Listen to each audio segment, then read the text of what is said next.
Ciao a tutti Cubers, oggi unboxing di questo cubo che mi ha spedito Cubez per farvi una recensione. Il cubo in questione è il Quadrangular Pyramid della Diansheng, un cubo uscito relativamente da poco che si presenta molto bene su questa scatola. Andiamo a sfilare il cartoncino. A differenza dei soliti cubi che sono impacchettati in una scatola di cartoncino, questa è una scatola rigida. Andiamo ad aprirla. La scatola è veramente molto bella. Tramite questi ingranaggi si va ad aprire e il cubo esce fuori. Vi faccio vedere lentamente il movimento. Il cubo salta fuori ed eccolo qua.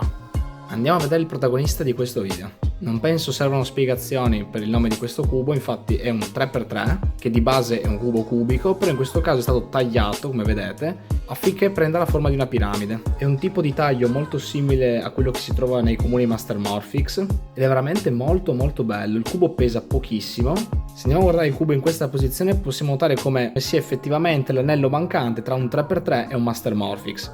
Infatti se andiamo un pochino a stondeggiare questa zona e facciamo un piccolo rialzo in questi pezzi qua, il cubo è esattamente un Master Morphics, ed esattamente come in un Master Morphics si può creare la situazione in cui tutto il cubo è risolto, fatta eccezione per un angolo. Questo caso è dovuto al fatto che questi angoli non hanno orientazione, quindi probabilmente rispetto allo stato iniziale uno di questi angoli è girato in una posizione diversa. Noi non ce ne accorgiamo, ma come direbbe De Maoisha, il cubo ya lo sabe. Caso molto semplice da risolvere. Andiamo a ruotare quest'angolo e poi ruotiamo uno di questi qua, vi faccio vedere. Quest'angolo adesso è ruotato giusto, andiamo a posizionare un angolo che non ha orientazione e ruotiamolo finché il cubo non si risolve. E il cubo è risolto. E non ha sticker, infatti queste sono tutte quante tiles di plastica. Dettaglio che apprezzo molto in quanto spesso gli sticker si possono rovinare, togliere, e invece il cubo stickerless diciamo che esteticamente non è tra i miei preferiti. Come vi dicevo il cubo è un 3x3, se andiamo a guardarlo in questa visuale è molto più chiaro. Questo è un centro, questi 4 sono gli spigoli e infine questi 3 sono gli angoli. Andiamo a fare qualche giro. Allora ragazzi, il cubo gira veramente molto bene. Chiaramente essendo che alcuni pezzi sono diversi cambia leggermente forma.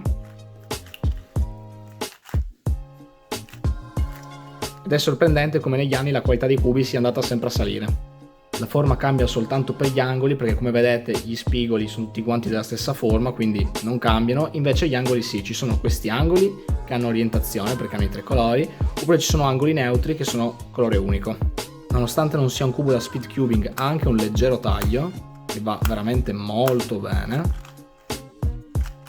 Ed è un cubo di una qualità veramente pazzesca. Se ripenso a qualche anno fa, la stessa Diansheng produceva dei cubi particolari che però il giro diciamo non era tra i migliori, invece adesso fa dei cubi veramente ottimi. Ho provato a fare una solve veloce, il cubo gira veramente molto bene, veramente incredibile. Attualmente lo potete trovare a 5,99 € su Cubez, spedizione inclusa. Dando un'occhiata da più vicino possiamo notare come ci siano dei magneti che permettono una chiusura ottimale della scatola.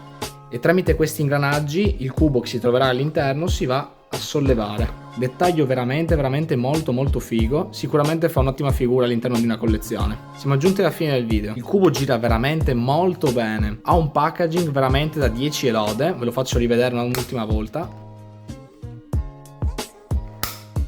Pesa pochissimo e non ha gli adesivi che solitamente si vanno a rovinare e staccare, quindi saremo a posto per sempre. Detto questo, voglio ringraziare ancora una volta Cubez per avermi dato la possibilità di registrare questo video per voi. Vi invito ad iscrivervi, lasciare un mi piace e scrivermi qua sotto nei commenti voi cosa ne pensate di questo cubo. In descrizione troverete il link per acquistare questo cubo e noi ci vediamo alla prossima.